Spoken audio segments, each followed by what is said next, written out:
Welcome. Today we are happy to have with us Ms. Oana Cristea, the head of unit of Interreg IPA CBC Romania-Serbia program. Thanks again, Oana, for accepting our invitation and for being with us today.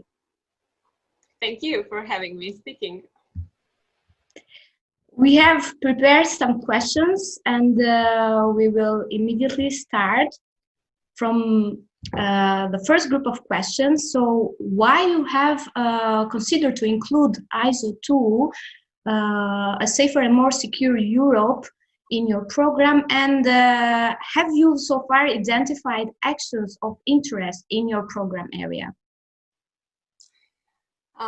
Yes, indeed, we have considered this, but first of all, it might be a bit relevant to give some context elements on how we started programming, because the way we have done it with a bottom-up approach would be interesting, because we actually come up with this need to use a safer and more secure Europe, and then we just found our needs embedded into Article 14 in the Commission proposal for an Interreg regulation. So what we did back in October 2018 was to start territorial analysis by gathering statistical data from the border area and the relevant studies and strategies which could be used for investments in the next period. Then the programming continued with developing capitalization instruments, because we have so many outstanding project results on which we wanted to build more upon, and we wanted to give the chance to our beneficiaries to use these results for their further actions. And based on the statistical data we gathered and analyzing the outputs and results, we came up with the draft of the territorial analysis, and then the European Commission published also in October last year the cross-border orientation paper, where a safer and more secure Europe was also highlighted. So we came up at the conclusion in January 2020 that we need to select in our program the Interreg specific objective. And we will be financing, so it seems so far, as a separate priority axis, which has some specificities. For example, not having a list of common indicators can be especially difficult for us, but yeah, we will get to the challenges maybe later on. So the need, as I said, came from the territory, because the specificity of our border area with 548 border length, out of which 250 are on the Danube, with more than 8 road crossings, 2 railroad and 1 fluvial. It's quite a challenging border area, and it also represents 1% of the EU external border. So it's quite big for us, and it was clear that we need to set up some priorities and measures dedicated to border crossing management and mobility. On top of the program area needs came also the global migration, if you want, which is apparently here to stay. So we have on one side connectivity and traffics, on the other side the insecurity and instability, which are shaping a new and a new evolving world, and these dynamics, we believe, will affect us all in the near future. Also, I must say that the aim of external border programs such as IPA CBC is to prepare the candidate countries and pre-candidate countries for the EU membership. So we need to include some measures and to help setting up some systems and procedures in order to prepare these now external borders into becoming internal borders of EU at some point. So as I said, on top of all this array of needs coming from different parts, we found the article proposed by the Commission for external border programs quite significant, also in terms of allocated budget, be it 15 or 10. It's quite a big amount. Also, according to Frontex, the Western Balkan route is in the middle of our program area. But Romania-Serbia border had a lesser influx in 2018 and 2019. We don't expect that to change. So in terms of tools and budget, I don't think that we can be expected to manage or to fully tackle migration as such. We can just, let's say, because you asked what types of actions are of interest for my program, we can address, for example, capability gaps identified by EU Customs or European Border and Coastal Guard Agency. We can support upscaling of the infrastructure in the border crossing points, for example, so as to strengthen the security and to ensure protection of the supply chains outside the EU.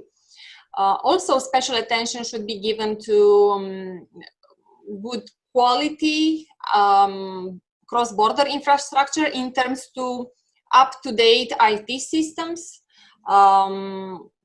because we need to improve the interoperability of these systems and security and border protection activities, to also use modern solutions which will help us reduce the vulnerability of the external borders and to ensure a safe and secure, well-functioning EU borders and effective border control and migration management.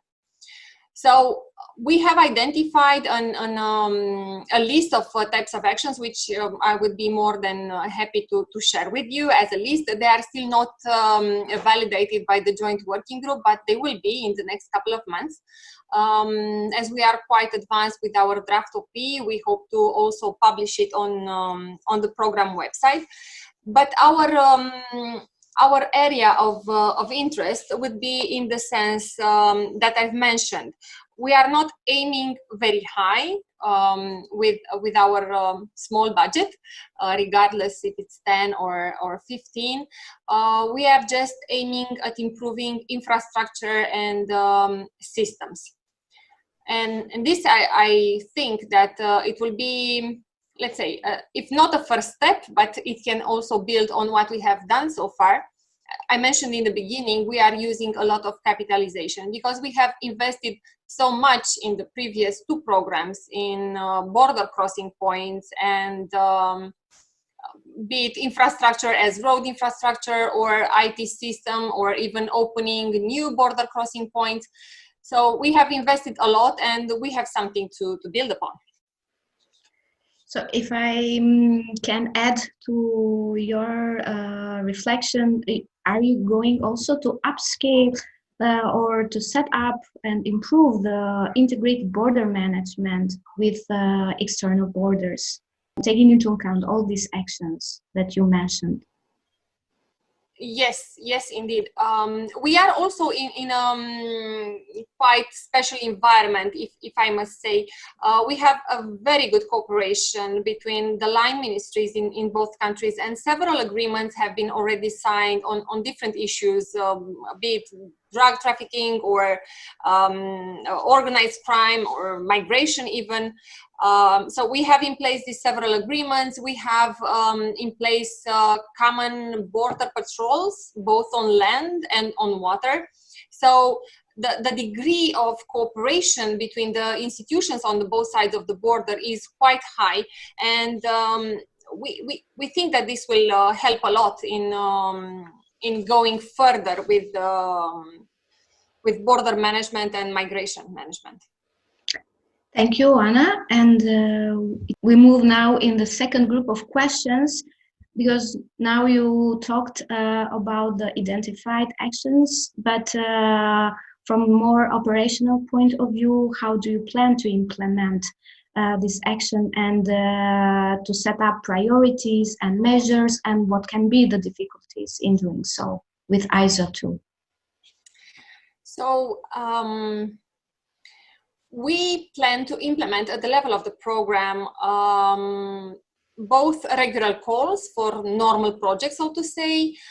We will use also strategic importance projects and large infrastructure projects. For these two types of projects, we have already launched a call, so to say, based on concept notes. It was launched on 5th of December 2019 and ended on 1st of March 2020. We have received 7 strategic importance project ideas and 4 large infrastructure project ideas, out of which only 1 is dedicated to ISO2. So I don't know if that says a lot or not, but we envisage doing whatever the border area needs, be it strategic, large infrastructure, or just normal projects, but delivering the same results.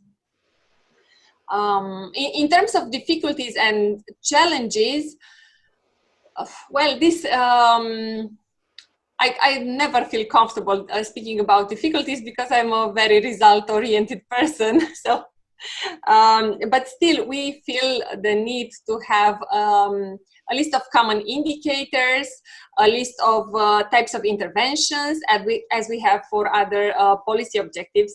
It would be a bit easier to streamline the program intervention, because what we feel the need to do is not to create overlappings with other instruments, but rather to create complementarity and synergies with other instruments dealing with these specific activities under ISO2.